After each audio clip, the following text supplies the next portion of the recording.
Aos 11 anos, o fundador da marca Rolex perdeu a mãe e só um ano depois, aos 12 anos, ele perdeu também o pai. Ele virou órfão e de repente sua vida mudou radicalmente no espaço de um ano. Normalmente, ele deveria ser um herdeiro muito rico por causa das empresas que a sua família tinha. Infelizmente, isso mudou e não ficou com essa fortuna. Mais adiante, explicarei por que isso aconteceu. Esse jovem que passou por tantas dificuldades é o fundador da marca Rolex, que hoje é uma marca de relógio de extremo luxo, que vale em cerca de 8 bilhões. Ele viveu uma vida intensa, superou muitos desafios, aproveitou de muitas oportunidades para poder chegar lá. A Rolex não é qualquer marca por aí. A Rolex mais barata custa mais de $5.000, que daria mais de R$24.000 hoje. E a mais cara atendia a marca de $480.000, que daria de boa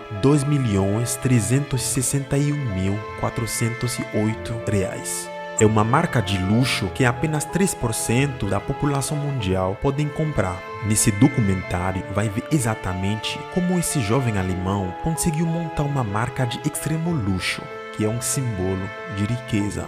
Rolex. E sabemos que alguns podem achar um absurdo que um relógio esteja tão caro, mas vamos entender o motivo desses preços altos e qual valor significativo que a compra de um Rolex pode agregar na vida de uma pessoa. A Rolex não é um simples relógio. Até o final vai entender tudo. Hans Wilsdorf nasceu em Kumbach, na Alemanha, em 22 de março de 1881, filho de Anna e Johann Daniel Wilsdorf. Ele era o segundo filho de 3 crianças. Sua família administrava um negócio bastante bem sucedido, que foi passado pelo avô, vendendo produtos de ferro classificados como de classe média.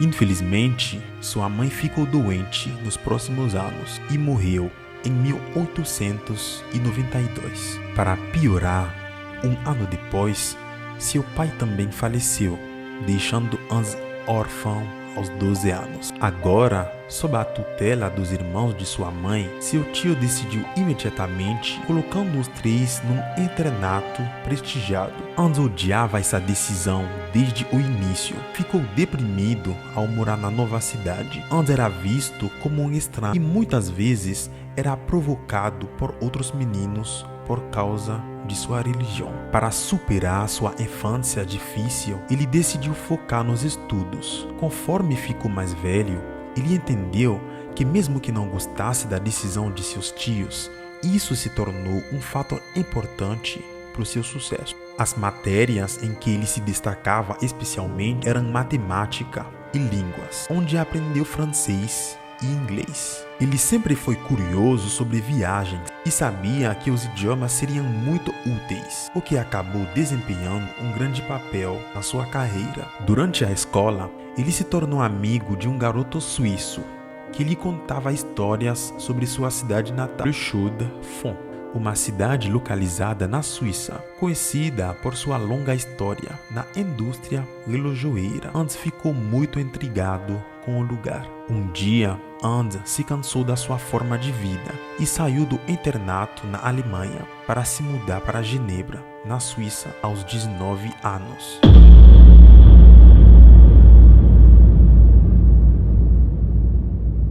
Ele conseguiu um emprego como aprendiz numa empresa internacional de exportação de pérolas. Essa empresa comprava pérolas de vários mercados, classificava, graduava e embalava para venda para joalheiros. Ele percebeu que a empresa não estava realmente criando nada, mas ainda assim estava obtendo grandes lucros. Ele se imergiu para aprender as táticas de negócio deles e estava ganhando um bom dinheiro para sua idade. Um dia, Hans recebeu uma carta de um amigo que lhe oferecia um emprego numa empresa chamada Kuno Cortan. A Kuno Cortan era uma das maiores empresas de alta qualidade na fabricação de relógios da época e exportava cerca de 1 milhão de francos suíços em relógios de bolso a cada ano. Eles também produziam alguns dos seus próprios relógios. Essa famosa empresa tinha sede em Los Angeles, o lugar onde ele sempre quis ir. Mesmo que a empresa em que ele já trabalhava fosse mais benéfica para ele, sua curiosidade pelo lugar e pelo negócio em torno dos relógios era mais forte. Portanto, em 1900, ele se mudou para Los Angeles para trabalhar nessa empresa. Ele foi contratado como correspondente em inglês e assistente de escritório devido à sua habilidade de escrever e ler em inglês que ele aprendeu na escola, e recebia um salário mensal de 80 francos suíços. Ele também era responsável por dar corda em centenas de relógios de bolso todos os dias e verificar se estavam precisos. Ele adquiriu um tremendo conhecimento sobre a fabricação de relógios e obteve um grande entendimento sobre como todos os tipos de relógios eram produzidos. No entanto, seu tempo lá foi interrompido quando ele teve que voltar para a Alemanha e servir no exército após apenas 2 anos na Kuno Cortan.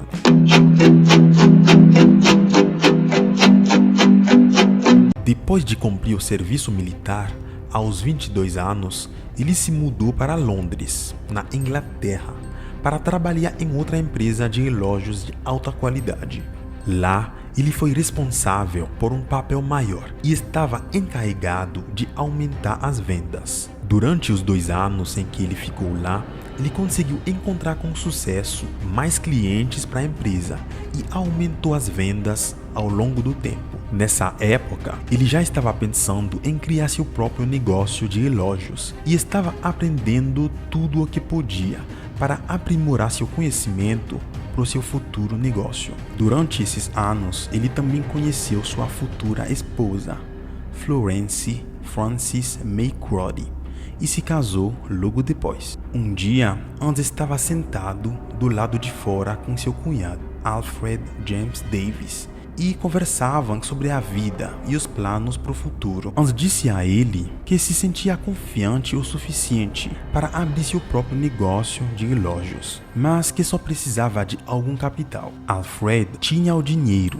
e sabia o quanto Hans era apaixonado por relógios. Apesar de ser muito jovem, ele arriscou com o alemão e disse a ele que iria ajudá-lo em seu empreendimento empresarial e estava pronto para investir seu dinheiro. Eles apertaram as mãos juntos e, em 1905, fundaram a Wilsdorf Davis Limited, que eventualmente se tornaria a Rolex alguns anos depois.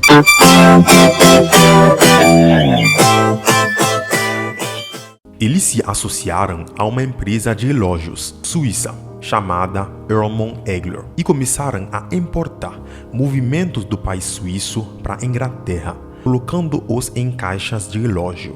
Eles também abriram um escritório na Suíça para favorecer sua parceria lá. Logo depois, eles se especializaram na distribuição de relógios a preços acessíveis. Mesmo que Hans fosse um amante de relógios, havia uma coisa principal que ele considerava desfavorável na indústria de relógio. Antes de relógios de pulso se tornarem populares, a maioria das pessoas dependia principalmente de relógios de bolso para acompanhar o tempo. Esses relógios eram geralmente guardados em pequenos bolsos especiais nas roupas, projetados especialmente para esse propósito. Para verificar a hora, as pessoas precisavam puxar o relógio do bolso e abri-lo. Os relógios de pulso eram usados principalmente por mulheres como joias e eram desprezados por alguns, pois não eram muito precisos no tempo. Essa era a principal razão pela qual os relógios de bolso eram mais populares na época e eram considerados como masculinos por seu tamanho robusto. A Rolex foi uma empresa pioneira que decidiu revolucionar essa prática e trazer uma nova forma de utilizar relógios. Hans era um pouco incômodo para ele ter que colocar a mão no bolso para ver as horas, principalmente quando suas mãos estavam ocupadas. Até então, pensava-se ser quase impossível criar o relógio de pulso perfeito que pudesse mostrar consistentemente a hora exata e ser usado no dia a dia. Minha opinião pessoal é que os relógios de bolso quase desaparecerão por completo e os relógios de pulso irão substituí-los definitivamente.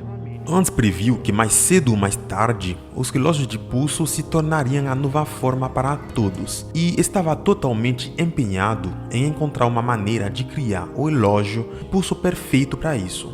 Ele passou os próximos anos viajando para muitos países por toda a Europa e conheceu inúmeros relojoeiros para discutir os pequenos detalhes dos relógios.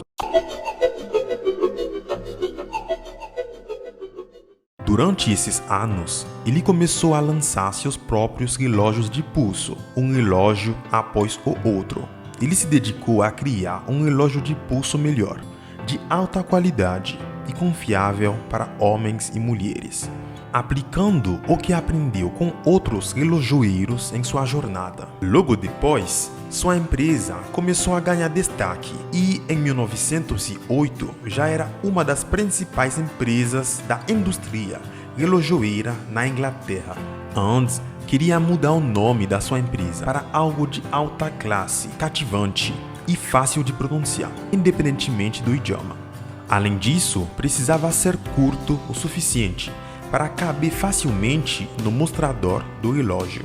Ele passou muito tempo combinando 5 letras do alfabeto para criar algo até que finalmente nasceu a Rolex. Ele imediatamente soube que era perfeito e, alguns dias depois, registrou o nome Rolex como marca registrada para a Wilsdorf Davis Limited em 1908.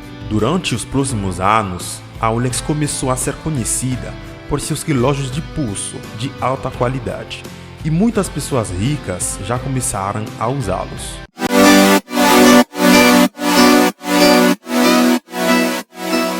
No entanto, não demorou muito para a explosão da Primeira Guerra Mundial, e muitas empresas, incluindo as fabricantes de relógios, estavam lutando para se manter em funcionamento e algumas tiveram que fechar, mas não a Rolex.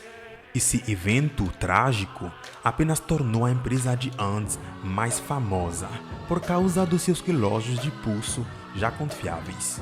Muitos soldados receberam relógios Rolex em vez de relógios de bolso, porque eram muito mais fáceis e seguros de usar. Isso também os ajudou a coordenar melhor seus ataques devido à precisão do tempo.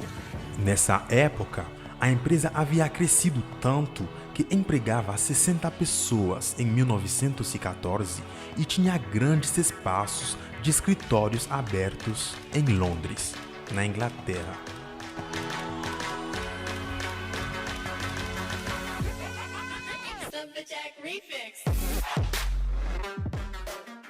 Para aumentar sua credibilidade, a Rolex já havia recebido a primeira classificação de cronômetro para relógios de pulso da Suíça, seguida por um certificado de precisão classe A do Observatório Q de Londres. Isso tornou a marca mais confiável para as pessoas comprarem, mas nem tudo eram flores para Hans.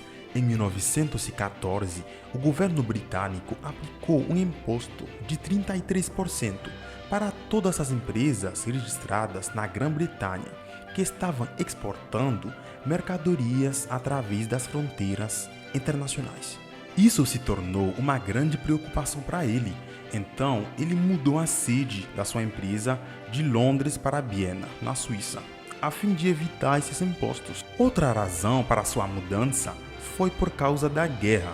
Depois da guerra, as pessoas da Grã-Bretanha começaram a ter antipatia pelos alemães. Como o nome Hans Wilsdorf era claramente alemão e, mesmo que ele já tivesse registrado a Rolex, ainda estava usando o nome Wilsdorf Davis na Inglaterra, o que estava sendo criticado. Isso também o levou a mudar completamente o nome da sua empresa de Wilsdorf Davis Limited para Rolex Watch Corporation Limited, em 1915. Anos depois, Hans também registraria o famoso logotipo da Rolex, com a coroa de 5 estrelas, que passou a ser implementado no mostrador de seus relógios. Em 1919, a Rolex Watch Corporation mudou sua sede principal de Viena para Genebra, onde ainda se encontra hoje. A partir de então, a empresa se concentrou na fabricação dos movimentos dos relógios em Viena e os transportava para Genebra, onde os verificavam cuidadosamente para garantir que fossem precisos, finalizando-os com seu design de alta classe e lançando seus produtos. É em Genebra que Hans se dedicaria totalmente com sua equipe para melhorar a inovação técnica do relógio de pulso.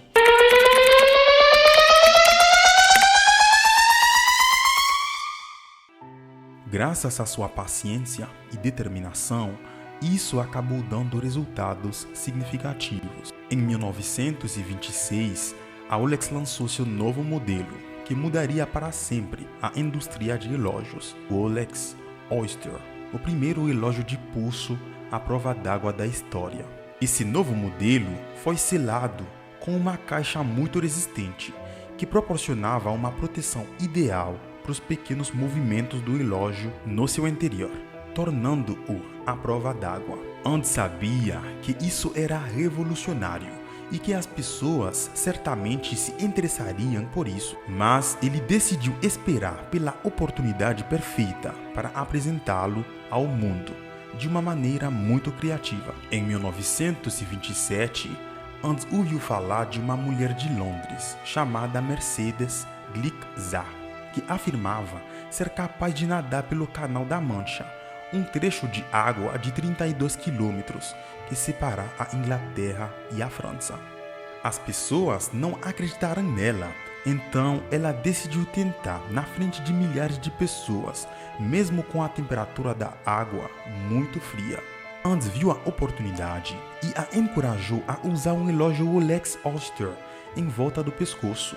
Depois de nadar por mais de 10 horas, ela foi retirada da água quase congelada, tendo percorrido cerca de 4/5 do caminho através do canal. A tarefa não foi um sucesso completo, mas o Rolex Oyster saiu da água em perfeitas condições. As pessoas ficaram loucas pelo relógio e Hans aproveitou a publicidade colocando um anúncio na frente do jornal London Daily Mail relacionado ao evento. Foi nesse ponto que a Rolex se tornou famosa internacionalmente como um relógio revolucionário. Para aumentar ainda mais a expectativa, Hans também comercializou seu Rolex Oyster dentro de aquários com peixes reais exibidos em todas as lojas da Rolex para as pessoas verem ao passar. Essa estratégia genial funcionou incrivelmente bem e as pessoas ficaram viciadas nos produtos. Nesse ponto, Hans decidiu investir pesadamente na publicidade da Rolex. Em 1928, ele trabalhou com a principal modelo britânica da época, Evelyn Lane, para promover seus relógios. E é claro, havia fotos dela usando seu relógio de pulso dentro de um aquário. E a publicidade não parou por aí. Em 1933, os relógios Rolex Oyster foram vistos novamente no jornal, dessa vez relacionados a um voo sobre o Monte Everest, no qual os membros da tripulação que usavam seus Rolex estavam muito satisfeitos ao ver que, após o voo, seus relógios estavam em perfeitas condições. Outro exemplo foi quando o famoso piloto Malcolm Campbell estabeleceu um recorde de velocidade dirigindo a cerca de 480 km por hora usando seu Rolex em 1935. Hans pediu permissão para divulgar isso e Malcolm aceitou, recusando qualquer pagamento. A partir desse momento, as pessoas começaram a perceber que a Rolex não é apenas um relógio de alta qualidade e design, mas também como um relógio de pulso confiável e técnico que qualquer um pode usar no dia a dia.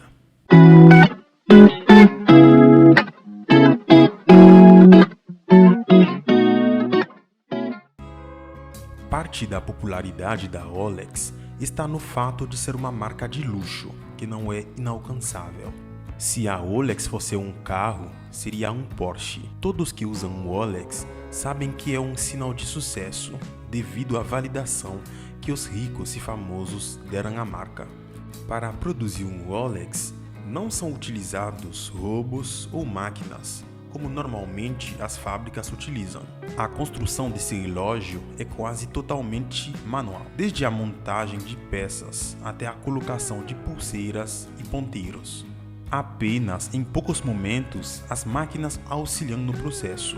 Parte da razão para isso é o meticuloso processo de fabricação da empresa. Cada parte do relógio é feita internamente na Rolex. A empresa tem sua própria fabricação de platina, aço e até ouro rosa, ouro branco, ouro amarelo, etc. Tudo isso para produzir os seus mais lindos relógios. Junto a isso, a Rolex tem um departamento específico para lapidação de diamantes e outras pedras preciosas. Tudo isso garante a qualidade do produto, tornando o relógio uma verdadeira joia. Existem laboratórios localizados na sede em Genebra, apenas para manter os produtos sempre na frente do mercado, produzindo relógios cada vez mais modernos, sem perder a sua essência.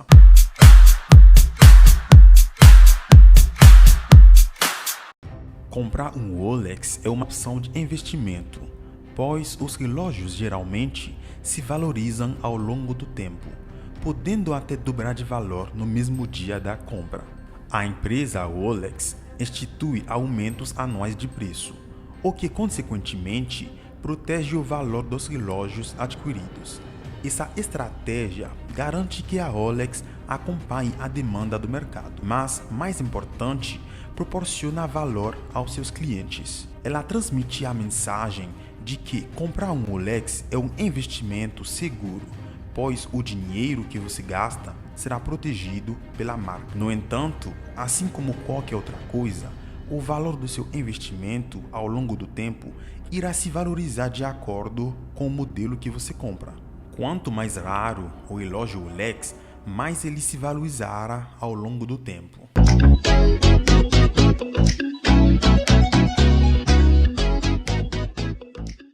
Quando a Segunda Guerra Mundial começou, a Rolex sofreu um grande impacto. Tornou-se difícil e caro exportar produtos para fora da Suíça, para outros grandes mercados na Europa. Hans estava frustrado com a situação e, para piorar sua sorte, outra tragédia se abateu sobre ele.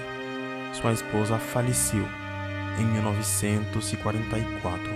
Para homenagear sua esposa, ele estabeleceu a Fundação Wilsdorf, uma organização de caridade para causas sociais. Vale mencionar que, pouco antes da morte de Hans, ele transferiu 100% da propriedade da Rolex para a Fundação Wilsdorf, que ainda é proprietária e controla a Rolex até hoje.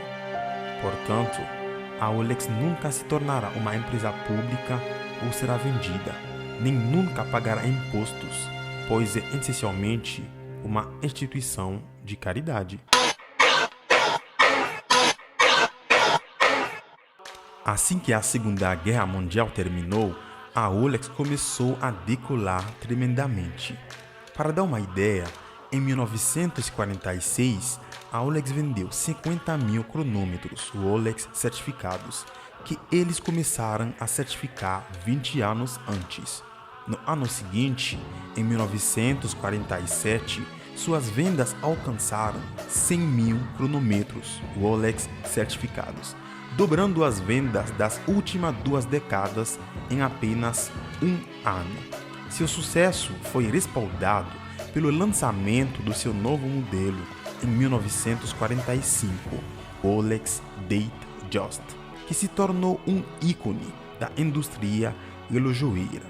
Com sua data mostrada no mostrador e uma funcionalidade automática, o Rolex Datejust se tornou um dos modelos mais populares da Rolex até hoje.